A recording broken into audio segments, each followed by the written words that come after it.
요한복음은 지금부터 1900년 전 AD 1세기에 기록이 되었습니다.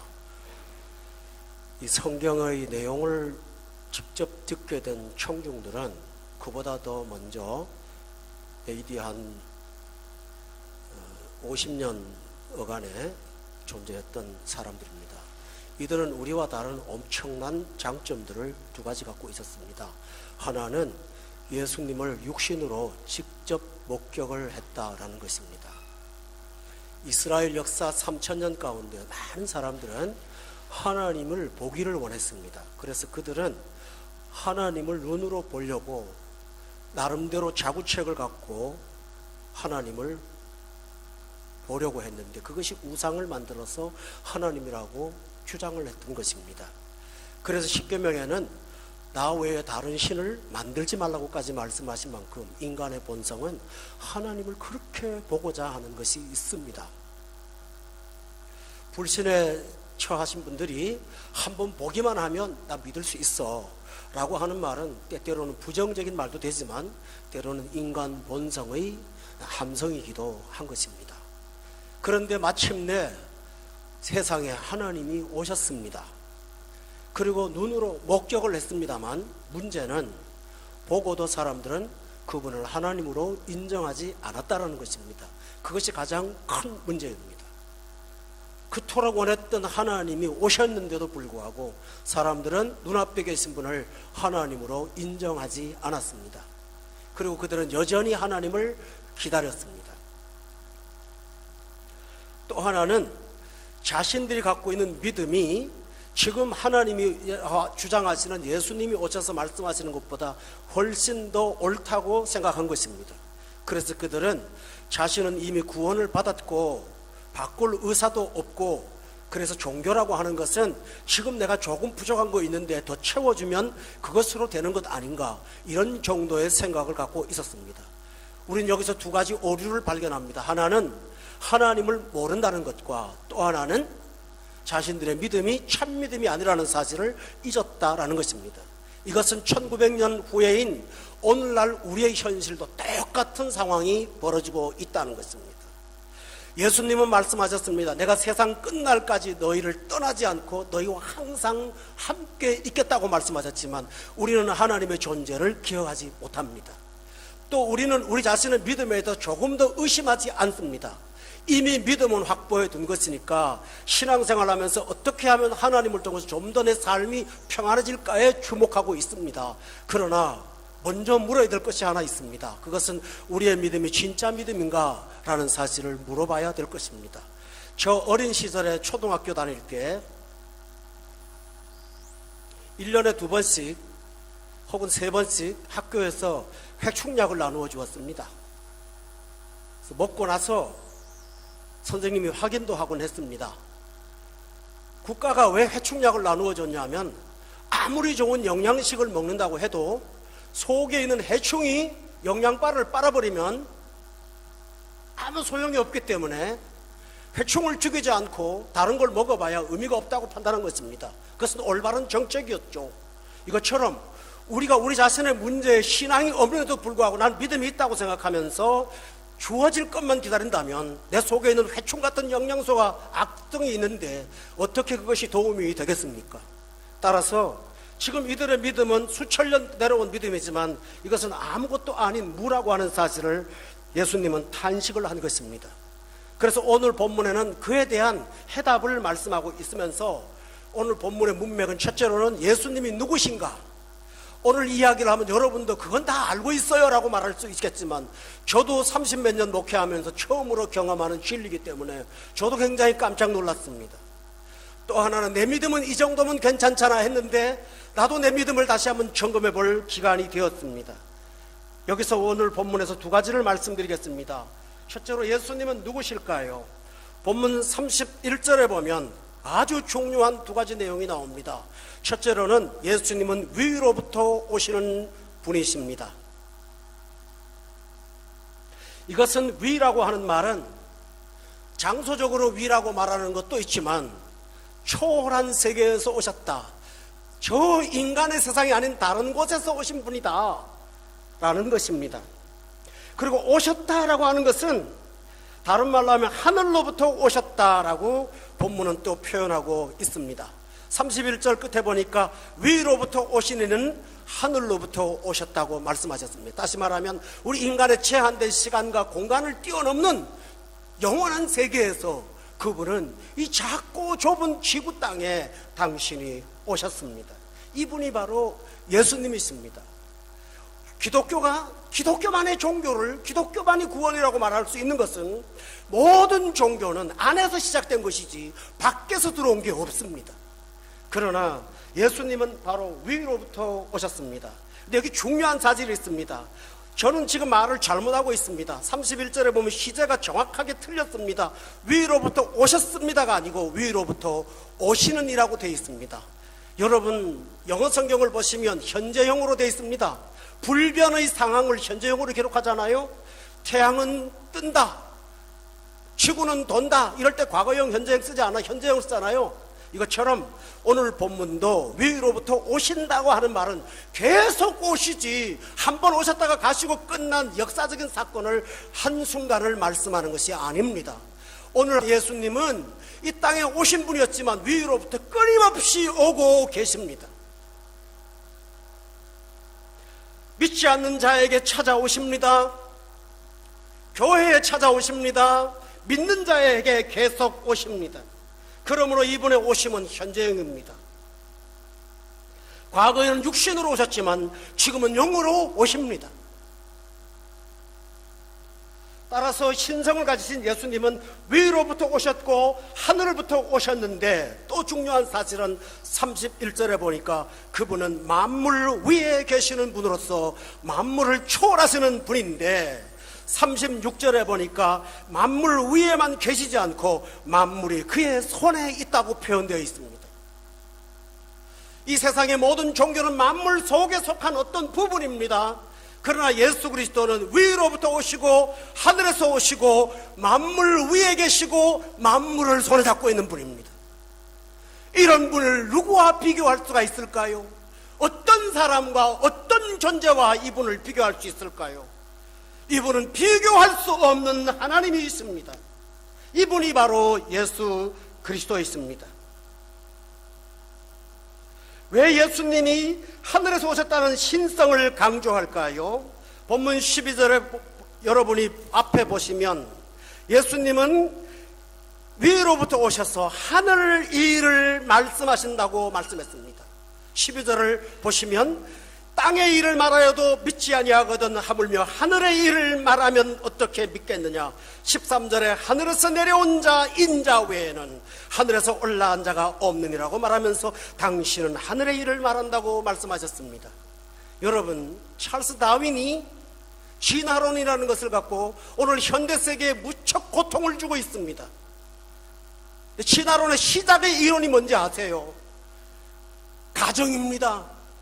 인간은 원숭이로부터 유래했을 거야 라는 가정을 설정해놓고 그 설정된 가정에다가 이론을 갖다 붙인 것이 진화론입니다. 가봤습니까? 그는 하늘에 가본 사람이 아니에요. 근원에 올라가 본 사람이 아니에요. 그럴 거라는 생각을 했어요. 빅뱅 이론이라는 거 들어보셨습니까? 아주 단순한 시작입니다. 우주에 우연한 어떤 날에 대폭발이 있었어. 그 폭발로 인해서 지구가 형성되었고 우주가 만들어졌어. 가봤습니까? 그렇다 칩시다. 그거 봤습니까? 그 일 봤습니까? 저기 기원전도 아니고 기원 후에 어떤 과학자의 머리에서 나온 하나의 이론이 가설이 가정이 이론화되는 것 뿐입니다. 저는 물어봅니다. 그 이론이 논리 정연하고 증거가 있고 대단한 것이 있을지라도 딱 하나 물어봅니다. 가봤습니까? 그거 봤습니까? 그거 쳐다보고 하는 말입니까? 아니요. 이 세상에 나오는 모든 말들은 가정입니다.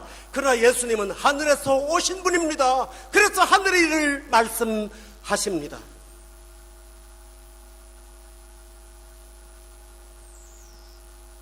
하늘 일이라는 말은 어떤 뜻인지 아십니까? 이 세상에서 경험하지 못하는 구원을 하늘 일이라고 말합니다. 천국 일을 말합니다. 하늘 일이라는 구원에 대해서는 타종교도 말합니다. 해탈이라는 단어를 씁니다. 억겁이라는 단어를 쓰지만 그들은 하늘에서 대한 얘기를 하지만 가정입니다. 그리고 그것은 추상입니다.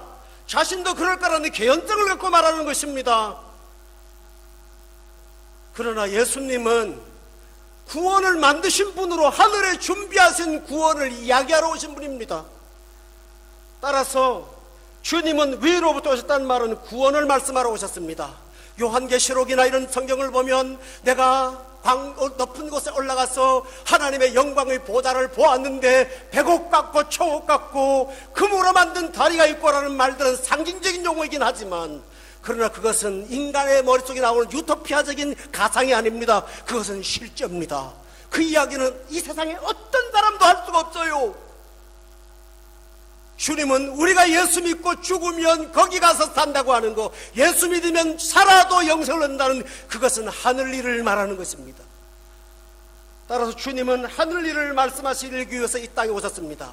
여러분 성경을 보면 조금 의문이 되는 게 하나 있을 거예요. 세례 요한은 기적도 행한 적도 없고 사람을 따뜻하게 사랑한 적도 없어요. 그런데 사람들이 구름대처럼 모였습니다. 그를 죽이려고 했던 사람은 아무도 없었습니다. 그런데 예수님은 기적을 행했습니다. 병자를 고쳤습니다. 가난한 자를 사랑하셨습니다. 그러나 가는 데마다 박해를 받았습니다. 아이러니하지 않으세요? 세례 요한은 하늘 일을 말하지 못했어요. 이 독사의 자식들아, 똑똑히 살아라, 정의를 헤쳐라, 세상에서 다 듣는 도덕적인 이야기를 하니까 맞아 떨어지는 거예요. 그러나 예수님은 이 땅에 오셔서 말하는 천국이 가까웠다는 말씀하시면서 하늘 이야기를 말하니까 오리무중인 거예요. 듣기가 이해가 되지 않는 거예요. 보리떡 5개와 물고기 2마리로 5,000명이 먹었는데요, 기적을 베풀 때는 그분이 너무 좋았어요. 그러나 예수님이 기적을 베풀고 난 다음에 내가 생명의 떡이라는 하늘 일을 말씀하시니까 고개를 절레절레 흔들면서 그 중에 한 명도 남지 않고 다 떠났어요. 주님은 이 하늘 일을 말씀하러 오셨어요. 또 하나 중요한 게 있어요. 두 번째로 3장 31절에 보면, 이번에는 31절 중간에 보니까 아까는 하늘부터 오시느니 위로부터 오시니라고 그랬는데 여기서는 땅에서 나니라고 돼 있어요. 하늘에서는 나지 않았어요. 그분은 영원한 분이니까 나지 않아요. 그러나 땅에서는 나셨어요. 그분이 예수님이세요. 땅에서 났다는 말이 뭘까요? 그분은 하나님인데요, 세상에 오실 때요, 땅에 나와 땅에 오셔서 땅의 사람으로 태어나셨어요. 땅에 나신 분이에요. 따라서 이것은 예수님의 인간됨의 인성을 가리키는 매우 중요한 교리입니다. 왜 땅에 오셨습니까? 오늘 여기 31절에 보면 땅에 속하여 땅에 속한 것을 말씀하신다고 말했어요. 여러분, 그분은 땅의 소속자가 되셨습니다. 당신이 만든 천하 만물 가운데 피조물의 모습으로 이 땅에 오셔서 땅에 속한 것을 말했습니다. 어떻게 땅에 속한 것을 말했습니까? 32절에 보세요. 그분은 내가 이렇게 생각해, 내가 이런 사상을 갖고 있어라고 말하지 않고 친히 보고 들은 것을 말씀하셨다고 돼 있어요. 많은 종교의 사람들은 하늘 일도 추상적으로 말하지만 땅의 일도 경험도 안 해보고 추상적으로 말합니다. 그러나 주님은 가난과 배신과 아픔과 부요와 모든 현장의 삶을 당신은 친히 보았고 경험했고 들었습니다.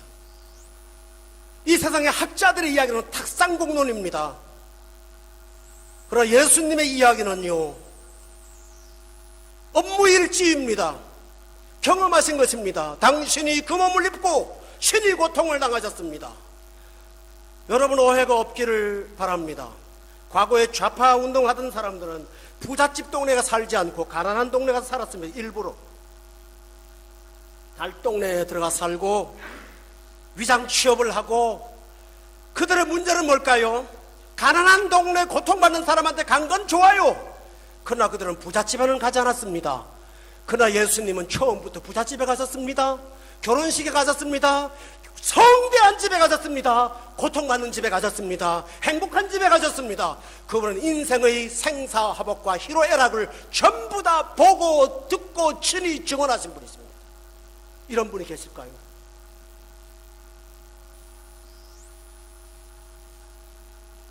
그분은 땅에 와서 땅에 속하여 땅에 관한 진리를 말씀하셨는데요, 정확하게 말씀드리죠. 오늘 이 세상은 하늘 일은커녕 땅의 일도 다 이해 못합니다. 사람들이 압니까? 땅의 일도 다 몰라요. 솔로몬을 보세요.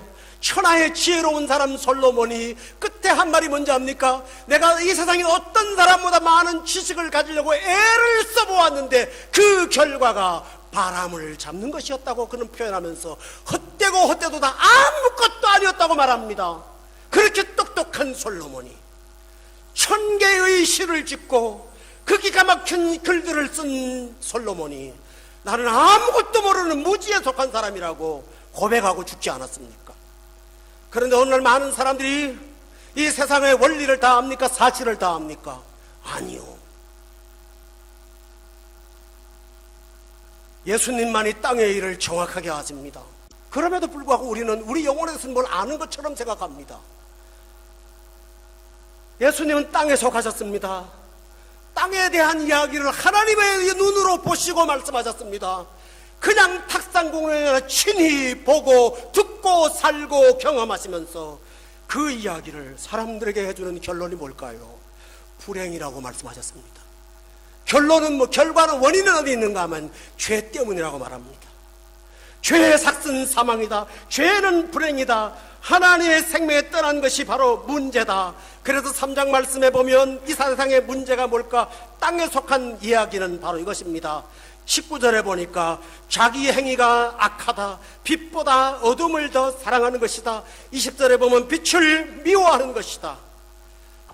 사람들은 예수님이 하늘 일을 말씀할 때도 듣지 않고 믿지도 않았습니다만 본문 12절에 보면 땅의 일을 말해도 사람들은 믿지를 않아요. 예수님이 하신 말씀은 믿지를 않아요. 땅의 일을 해도 말을 해도 안 믿어요. 거짓말을 하는 사탄의 말은 거짓의 압이라고 자랑해도 믿어요. 그런데 예수님의 말은 하늘 일도 믿지도 않고 땅의 일도 믿지를 않아요. 뭘 잘 모르는 분들은 하나님이 왜 정의를 실행하지 않느냐고 말을 해요. 그러나 인간은 하나님 앞에 정의를 추구할 것이 아니라 하나님 앞에 자비를 추구해야 될 사람이라는 사실을 모르고 있어요. 만일에 하나님이 정의와 공의대로 우리를 대하신다면 살아남을 자가 과연 어디 있을까요? 우리는 정의를 베푸시는 하나님이 아니라 자비를 베푸시는 하나님 앞에 나가서 자비를 간구해야 되는 사람이라는 것을 여러분 기억해야 돼요. 따라서 땅의 일도 주님만이 말씀하시고 주님만이 아세요. 주님이 어느 날 탄식하셨습니다. 이 세대가 얼마나 악한지.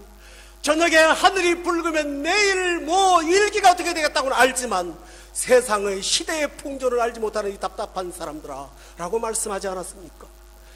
그때 이 말을 들은 주변의 사람들이 저 어리석은 사람이라고 주님을 향하여 여러 가지로 비난할 때 예수님이 말씀하셨습니다. 너희가 보지 않는다고 말하면 죄가 없겠지만 본다고 하니 죄가 있다고. 그러나 이것만이 중요한 것이 아닙니다. 주님은 이 땅에 심판하러 오신 분이 아니라고 성경은 말씀하셨어요. 여러분 여기 뭡니까? 3장 17절을 보세요. 하나님이 그 아들을 세상에 보내신 것은 세상을 심판하려고 하는 게 아니에요. 세상을 판단하려고 하는 게 아니에요. 그로 말미암아 세상이 구원을 받게 하는데 목적이 있다고 했어요. 그게 뭘까요? 세상에는 해법이 없어요. 정답이 없어요. 세상은 대안이 없어요. 주님이 그걸 말씀하시는 거예요. 너한테는 해답이 없어. 네 인생의 불행을 해결할 수 있는 해법이 너한테는 존재하지 않아. 당신에게 있다고 말씀하신 거예요. 저는 지난주에도 말씀을 드렸지만 솔로몬의 이야기를 이번에 책을 읽으면서 얼마나 은혜 받았는지 몰라요. 솔로몬이 하나님 앞에 지혜를 구했어요. 구하고 얻었자마자 사건이 터졌어요. 어떤 창녀 둘이 잠을 자다가 애기 둘을 데리고 자다가 하나가 뚱뚱해서 그랬는지 뭔지 몰라도 부주해서 그런지 몰라도 자기 애를 깔아 주겠네요. 잠자다가 애를 갈아치웠습니다. 왜 그런지 압니까? 그 남편 되는 사람한테 양육비를 받는데 애가 없으면 받을 수가 없잖아요. 아침에 나서 서로 자기 애라고 주장하니까 이 난처한 재판 앞에 증인도 없어요. 법도 없어요. 아무것도 없어요. DNA를 조사할 수도 없어요. 유전자 검사를 할 수도 없어요. 그때 솔로몬은 이렇게 말합니다. 칼 갖고 와라. 내가 이 아이를 똑 잘라갖고 반반 나눠줄게. 그때 친엄마가 난리가 납니다. 차라리 저 여자한테 주세요 하고 소리 지릅니다. 그래서야 솔로몬이 아이의 어머니를 찾았습니다. 그리고 돌려줬습니다. 그러나 예수님은 칼을 갖고 갈라서 줘라고 말씀하지 않고 그 칼을 갖고 나를 찔러라고 말씀하셨습니다. 나를 찔러라고, 나를 죽이라고. 그게 해법이라고. 그게 땅의 일이에요. 그게 땅의 일이에요. 그 칼을 내 손에 대라고요. 타종교는 전부 다 말만 합니다. 립싱크만 합니다. 말만, 입술 서비스만 합니다. 요렇게 해봐, 저렇게 해봐, 앉아갖고요. 주님은 그러지 않았습니다. 이 땅에 칼 맞으러 오셨습니다. 그게 십자가입니다, 여러분. 여러분이 죽을 자리에 십자가입니다. 불신에 계신 분들은 하나님 어떤 분과 논하는 데 급급합니다만, 여러분은 논하기보다도 여러분은 구원이 필요한 존재라는 사실을 기억해야 됩니다. 주님은 바로 여러분을 위해서 이렇게 오셨습니다. 그리고 하늘 일을 말씀하시고 땅의 일을 말씀하시는데, 인간의 마음의 벽이 얼마나 두꺼운지를 아시는 하나님은 그냥 말씀하지 않고 그 말씀에 권능을 실어주셨습니다. 본문 34절에 보면 하나님이 보내시는 이는 하나님의 말씀을 하는데 이는 하나님이 성령을 한량없이 주시기 때문이라고 했습니다. 왜 예수님이 성령 한량없이 받아갖고 말씀 전할까요? 제가 목회하면서 제게 제일 고통이 하나 있어요. 가장 큰 고통이 하나 있어요. 그게 뭔지 아세요? 경제적인 고통 아니에요. 그리고 부용하면 편할까요? 아니에요. 더 무서워요. 휴가가 15일 지나면 불안에 떨어요. 저는요. 왠지 아세요? 제 속에 성령의 기름 부음이 사라질까 봐. 왜냐하면 하나님 말씀을 전하는데 이는 말로만 되는 것이 아니라 하나님의 나라는 말에 있지 않고 능력에 있어요. 예수님이 우리의 완악한 두꺼운 벽을 뚫기 위해서 그분은 조용히 말씀하신 것도 있지만 그 속에 한량없이 부어지는 성령의 권능으로 우리에게 찾아오셨음을 믿기를 바랍니다.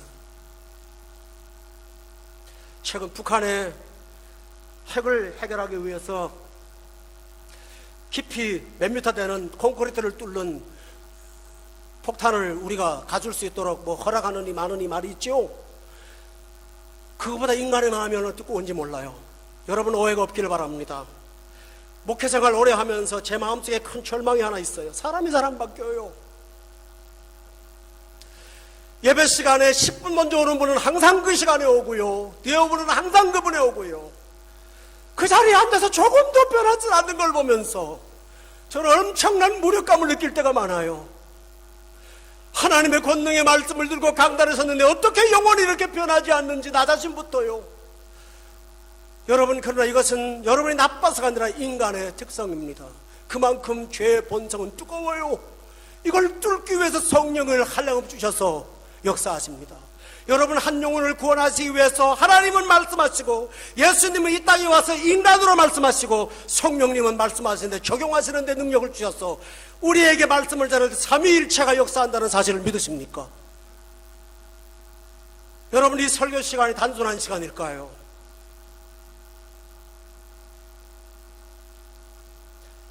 지금까지 저는 예수님이 누구신지를 말씀을 드렸습니다. 이분이 바로 예수님이세요. 인간으로 오셨습니다. 그러나 하나님이십니다. 하늘 일을 말씀하시는 구원의 자이십니다. 땅의 일을 말씀하시고 책임지시는 분이십니다. 그리고 우리한테 요구하는 게 하나 있습니다. 오늘 여기 35절에 6절에 보니까 딱 하나밖에 없어요. 이 많은 31, 36절에 딱 하나 우리가 할 게 있어요. 아들을 믿는 자. 여러분은 아들을 믿습니까? 그런데 우리가 이야기를 하면 여러분 지금 아멘도 안 하고 가만히 있습니다. 왜냐하면 기왕에 다 믿었는데 무슨 얘기를 자꾸 하느냐고요. 이제 내가 그게 문제가 아니라 요새 사업하는데 내가 요새 생활비가 필요한데 내가 뭐 했는데 돈 좀 필요해. 하나님 좀 주시죠. 거기에 관심이 있어요. 아니에요.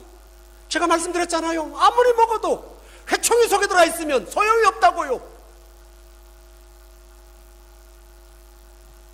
그러므로 우리의 믿음이 참 믿음인가를 알아야 돼요. 우선 첫째로 믿는 자가 굉장히 드물어요.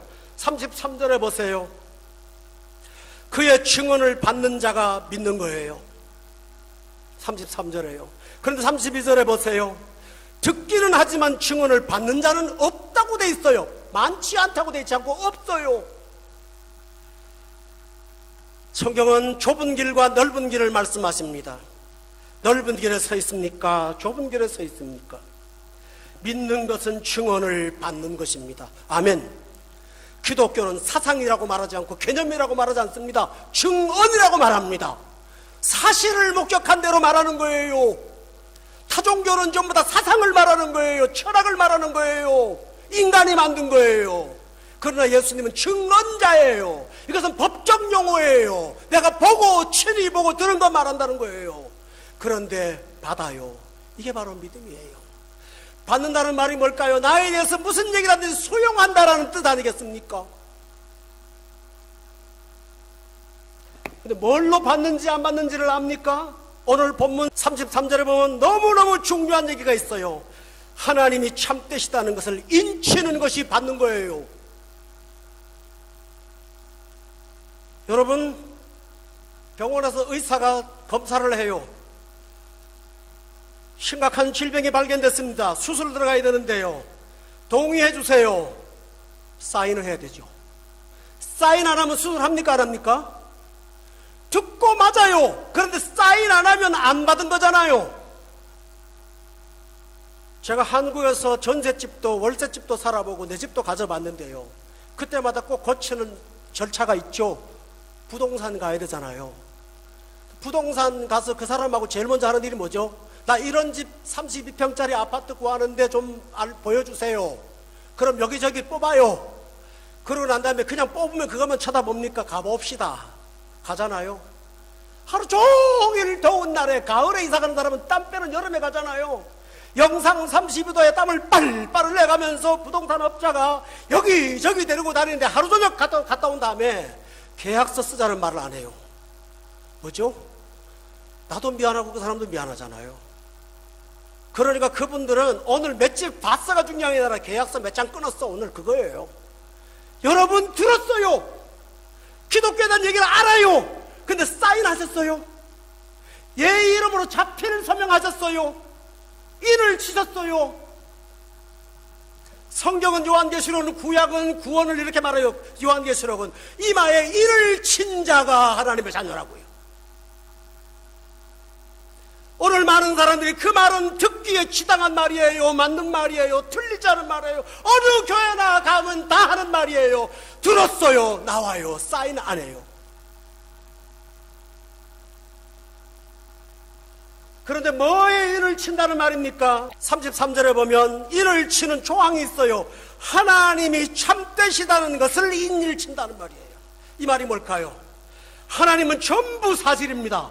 하나님은 진짜입니다. 하나님은 참됩니다. 그 말은 뭘까요? 내 생은 거짓되었습니다 라는 고백 아니겠습니까?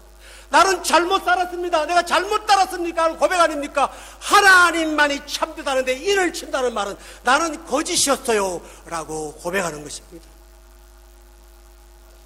이것이 인을 치는 것입니다. 과거의 인은요,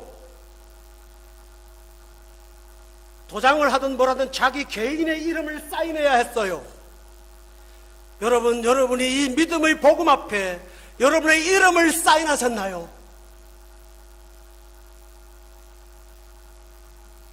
그런데 신기한 게요, 인을 치는 게요, 내가 마음이 가서 떡 찍는 것 같아요.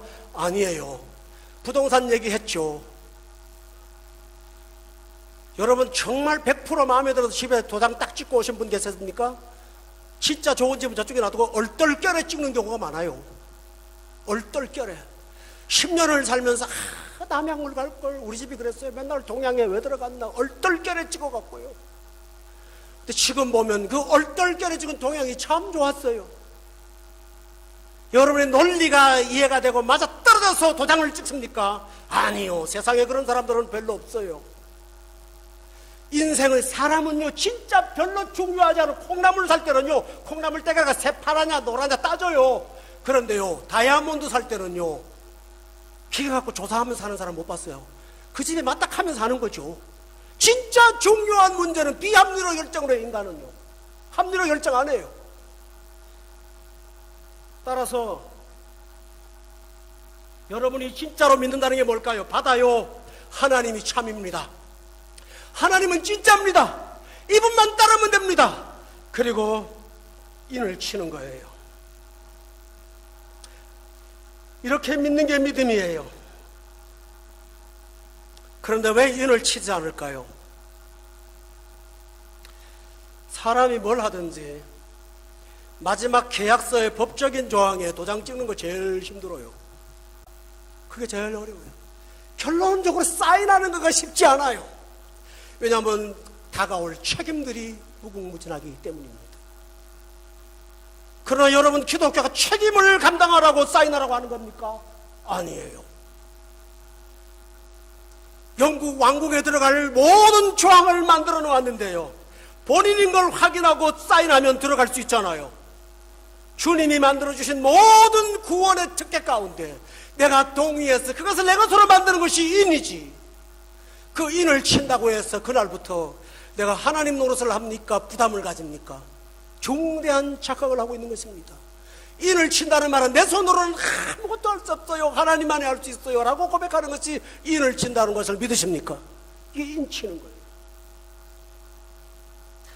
그래서 요한계시록에 보면 6째 인을 떼고 난 다음에 심판의 인을 떼고 7째 인을 떼는 마지막 심판날에 하나님이 천사한테, 이 세상을 해할 천사한테 뭐라고 하냐면은, 잠깐 바람을 붙잡아라. 아직도 입 맞을 사람들이 많아. 기다려라. 14만 4천이 될 때까지 인을 쳐야 돼. 상징적인 숫자지만요, 인을 내가 치는 겁니까? 아니요. 어떤 아버지가 아이가 사업을 한다고 그랬어요. 뭐 한번 해보지 내버려 뒀어요. 빚을 못 갚아갖고 채권자들한테 붙잡혀가지고 경찰서에 끌려갔어요. 아버지가 내 아들이 했다는 증거가 어디 있어요? 따졌어요.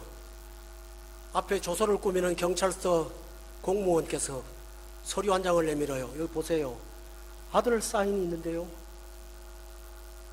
그러면 그 아버지가 그럼 네가 책임져 하고 나올까요? 아니, 해결 안 하면 애가 지금 깜빵에 가서 몇십 년을 살게 됐는데 그냥 놔둬요? 집에 가서 살던 집 팔아서 갖다 갚고 월세방 다시 시작하는 거죠. 그게 부모잖아요. 우리가 인을 친다는 것은 뭐입니까? 내 인생 내가 책임 못 져요. 주님이 책임져 주세요. 할렐루야. 로마 시대에 인을 치는 사람은요, 그 사람이 책임이 아니라요, 인을 찍어서 소유권을 주장하고 소유가 된 그 사람이 그 사람을 책임지는 거예요. 여러분이 도장을 찍으세요. 신앙의 고백을 하세요. 예수 그리스도를 구원자로 영접하세요. 여러분의 이름을 올려놓으세요. 그날부터 여러분은 하나님의 자녀가 되어서 그 자녀가 권세라는 사실을 성경을 말하고 있어요. 아멘. 누구든지 그 이름을 믿는 자, 예수 그리스도를 영접하는 자는 하나님의 자녀가 되는 권세를 주셨다고 성경은 분명히 말씀하고 있어요. 그런데 왜 그럼에도 불구하고 인을 치지 않을까요? 또 하나 문제는 구속당하는 게 싫은 거예요. 내 인생 자유롭게 내 마음대로 살아왔는데 뭔가 내가 어떤 카테고리에 끌려서 거기에 틀 속에 갇혀 산다는 것을 몹시 힘들어하는 것이죠. 자유를 상실하는 것처럼 오해하는 거예요. 물고기는 물 안에 있을 때만이, 물 안에서, 물 속에서 산소를 뽑는 방식으로 살아야만이 자유가 있는 것처럼, 여러분은 진정한 자유가 뭔지를 압니까? 세상의 사람은 자유가 뭔지를 몰라요. 따라서 예수 그리스도를 믿는 것은 구속이 아니에요. 오히려 여러분을 구원해서 그리스도가 주시는 자유로 살도록 만들어주시는 것을 믿으시기를 바랍니다. 아들이 너희를 자유케 하면 너희가 자유한다고 말하지 않았습니까? 저는 여러분에게 자유의 복음을 전하고 있는 것입니다. 또 하나 있습니다. 왜 믿지 않을까요? 그것은 믿지 않은 것은 중간 입장이라는 오해가 있기 때문입니다. 믿지 않아서, 믿는 것은 좋겠지만 믿지 않아갖고 특별히 문제될 거 없다고 생각합니다. 그러나 여러분, 영안이 어두우면요, 심판도 모르고 현실도 모르는 거예요. 하나님 모르면 자기 운명도 모릅니다. 본문 36절에 보니까 아들에게 순종하지 아니하는 자는 영생을 보지 못하고 도리어 하나님의 진노가 그 위에 머물러 있다고 했어요. 믿지 않고 사는 것이 진노의 먹구름이 위에 있다는 사실을 모르는 거예요. 많은 분들은 그렇게 말해요. 어떻게 사랑의 하나님께서 진노를 그렇게 머리 위에 쌓아두고 있느냐고요. 아니요, 이것은 또 다른 방식의 표현이에요. 인간은 살아오면서 죄를 범해요. 관계의 죄를 범해요. 양심의 죄를 범해요. 그런데 죄는 여러분을 추적해요. 따라다녀요.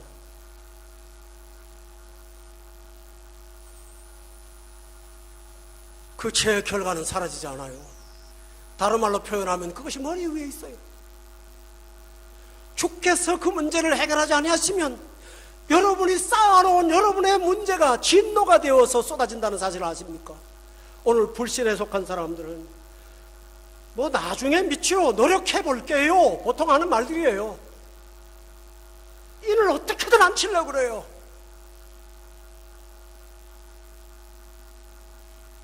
그러나 그것은 당신이 인을 치지 않을 때 당하는 그 그리스도 밖에 있는 운명의 상태를 몰라서 그러는 거예요. 알지 못했어요. 부자가 죽었어요. 음부에 내려갔어요. 다른 말로 지옥 같죠? 그때서야 참상을 봤어요. 그리고 소리질러서 말합니다. 내 형제 5명 있는데 여기 정말로 오지 말게 해달라고. 그제서야 눈 떴습니다. 그때 그는 이렇게 요청합니다. 저 죽은 나사로 보내갖고 전도해서 저 사람 오지 못하게 해주세요. 그때 아브라함이 뭐라고 말합니까? 나사로가 가서 죽은 자가 살아서 가도 안 믿을 거야. 네가 지금 음부에서 고생한다고 말해도 믿지 않을 거야. 그러니 살아있는 그 사람들 복음을 들어라 라고 말했습니다. 성도 여러분, 여러분은 믿지 않는 자의 인생의 운명을 아십니까? 왜 스스로 하나님의 진노를 머리에 끌어안고 사시려고 하십니까? 왜 자원에서 그 불행의 씨앗들을 버리지 않고 끌어안고 살기를 원하십니까? 여러분, 눈이 어두워서 잘 모르는 거예요. 36절에 보세요. 아들에게 안 믿는 자라고 하지 않고 다른 말로 표현해요. 순종하지 아니하는 자라고 그랬어요. 여러분이 성경을 갖고 논리적으로 말한다고 해서 여러분의 변론은 감당이 안 될 거예요. 누구도 여기에 항변하지 못해요. 왜냐하면 다시 말씀드리죠. 기독교 사상이 아니에요. 기독교가 만든 교리가 아니에요. 도구마가 아니에요. 이것은 팩트예요. 친히 보고 들은 증언이에요. 그분은 하늘에서 오셨어요. 그분은 땅에서 났어요. 땅에 속한 말을 하세요. 친히 보고 듣고 경험한 것을 보고 내가 책임질게라고 말씀하세요. 네가 할 일은 인치는 거라고요. 오늘 교우 여러분, 주님이 이 안타까운 소리를 3장의 마지막 결론으로 말씀하시는 것은 누구에게 1차적으로 한 말일까요? 니고데모에게 한 말이에요. 니고데모가 잘못한 거 있어요? 근데 돌아가는데 들은 얘기가 뭔지 아세요? 진노가 머리에 있다는 소리를 듣고 갑니다. 성도 여러분, 다음 시간부터 4장을 들어갑니다. 3장과 4장을 미리 말씀드릴게요. 니고데모가요, 여기에 대해서 이를 안 쳐요. 끝까지 말을 안 해요. 이 존재가 갔는지 떠났는지 슬그머니 사라져버렸어요. 오늘날 교회 안에 나왔다가 이를 치지 않고 슬그머니 떠나는 영혼들 많아요. 그러나 사람을 회피했던 사장의 사마리아 여자는 예수님을 만나고 물동이를 버려두고 뛰어들어가서 예수 그리스도를 전하면서 구원이 무엇인지를 전하는 빛의 사람이 되었어요. 그렇게 착했던 니고데모는 숨고, 그렇게 악했던 여자는 빛에 나왔어요. 빛을 미워한 사람과 빛을 사랑한 사람은 이렇게 천지 차이가 난다는 사실을 발견하고 있습니다. 여러분, 이것은 기회입니다. 우리가 어떻게 살았든 무슨 방식으로 살았든 그것은 상관없어요. 여러분이 빛에 나오십니까? 말씀 앞에 나오십니까? 그리고 여러분을 위한 영혼의 구원자이신 예수 그리스도가 구원자임을 믿으십니까? 이를 치십시오. 그리하면 운명이 바뀝니다.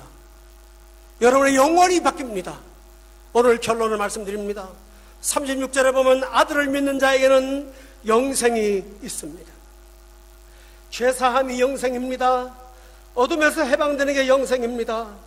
돈 없어도 만족합니다. 존중받지 못해도 기뻐합니다. 물질에 끌려다니지 않은 자유가 있습니다. 죽음을 앞에 두고도 부활과 생명과 소망을 향하여 걸어가는 자가 될 수가 있습니다. 오기 직전에 시간이 한 20분 남아서 유태인 신학자인 엘리 위저의 책을 읽다가 왔습니다. 이 사람이 포로 수용소에서 아우슈비츠 수용소 끌려갔던 광경을 책으로 쓴 조그만 소책자입니다. 게토라고 하는 유태인 동네에 살았는데 어느 날 갑자기 집집마다 번호를 정해놓고 너희 집은 몇 월 며칠 날 광장으로, 너희 집은 몇 월 며칠 날 광장으로 나오라고 다 공문이 날아왔습니다. 그런데 엘리 위저의 집은 제일 마지막 날이고 나머지 날들은 다 다른 이웃들이 끌려가는 날입니다. 영문도 모른 채 아침에 눈뜨고 일어나면 칫솔과 소지품 몇 개만 감춘 채 떼약볕이 그 무더운 여름에, 그것도 겨울을 대비해서 오발을 입고 호송차가 올 때까지 6시간 7시간을 앞에 서 있는데 물 한 모금을 먹지 못하게 합니다. 걸어 들어가면 몇 미터 안 되는 집을 앞에 놔두고 물 먹지 못하는 거야. 애들이 물 달라고 소리를 지르는 거예요. 그래서 엘리 위젤이 특별 허가를 받고 어린 것이 주연자에다 물을 떠가지고 그 어린 것들한테 물을 한 모금 줬습니다. 그 물을 먹고 가서 죽었습니다. 근데 엘리 위젤은 마지막 날이 되었습니다. 자기도 똑같이 광장에 끌려가서 오발을 입고 그 떼약볕에 서서 7시간을 기다렸지만은 남은 사람이 없기에 물을 한 모금도 줄 사람이 없었습니다. 몇 시간 후에 끌려가서 어린 여동생 7살짜리 7살 여동생과 자기 어머니는 형장에서 불에 태워진 채 죽어가는 오징어 꼬이는 것처럼 비틀리는 모습을 눈앞에 보면서 비참한 절규를 저질렀다고 하면서 글을 쓴 것을 읽어보았습니다. 겨우 여러분, 주님이 없는 나라가 그렇게 단순한 것이 아닙니다. 여러분에게 무엇을 요구합니까? 오늘 말합니다. 아들을 믿는 자. 저는 신기하게도 목회하면서 참 이해가 안 되는 게 있어요. 성도들의 입에서 예수님 얘기 단어조차도 안 나와요. 하나님 얘기를 그렇게 많이 하는데 예수 얘기를 안 해요. 기도 얘기하고 응답 얘기하고 하나님 얘기는 하는데 예수 얘기를 한 걸 내가 들어본 적이 없어요. 여러분 한번 생각해 보세요. 이상하게 예수가 없어요. 그래서 성경은 말합니다. 하나님을 믿는 자라고 하잖아요. 아들을 믿는 자. 여러분은 아들을 믿는 자입니까? 아들을 믿으세요. 인간으로 오신 하나님, 그분을, 예수님을 구원자로 믿으세요. 오늘 이 자리에 사인하세요. 여러분의 마음에 도장을 꺼내서 찍으세요. 그리고 주님 앞에 나아오세요. 인생의 반전이 일어나서 영생을 선물로 누리게 될 줄로 믿습니다. 기도하겠습니다.